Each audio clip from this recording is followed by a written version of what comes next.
Hey guys, what's going on? As you guys can see, the silver prices this morning is not doing too hot. But regardless of that, the silver stacking does not stop anytime soon. Prices do not dictate my future goals on silver and my budget. Excuse me.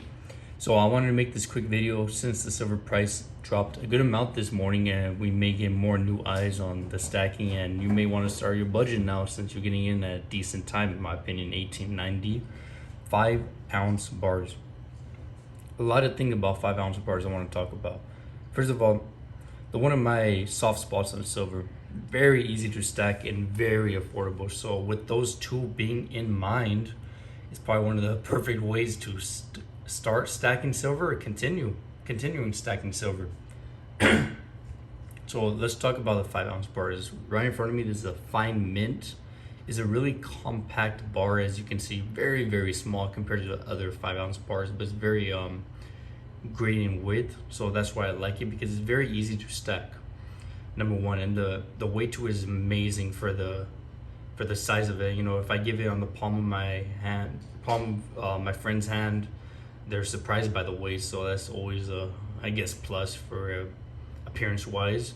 But 5-ounce bars, let's give it a price tag of 115. Let's say, with silver pricing going up and down, let's say the spot is 115 for this bar. So if your budget is let's say $70 a week, that's 140 every bi-weekly 2 weeks, you can comfortably get a 5-ounce bar depending on the price of the bar, even if it goes up a lot.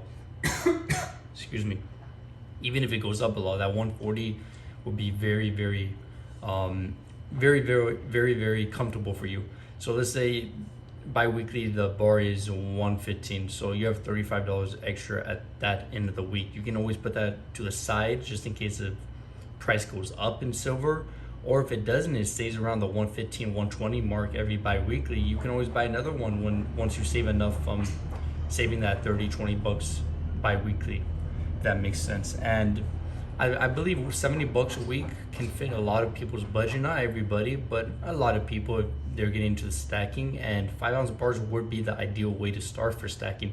You can always go to the 1-ounce bars, but the premium is like $4 or $5. And with my stacking goals, I always try to stack generic wise, cheapest premium, because at the end of the day, you have to ask yourself, what is my stacking goals? My stacking goals is just long term. So of course, premiums will help in the resale value. If you buy a Pamp bar, you buy rounds, you buy Canadian maple round, you buy Eagles. But at the end of the day, if you're doing it in the long-term portfolio like I'm trying to do, it does matter, of course, but it's not going to matter as much as you think it's going to matter, if that makes ideal sense. So 5-ounce bars always been my sweet spot. I've been jumping up to 10-ounce bars recently because of a little more money I've been getting in, but always stick to 5-ounce bars. Thank you.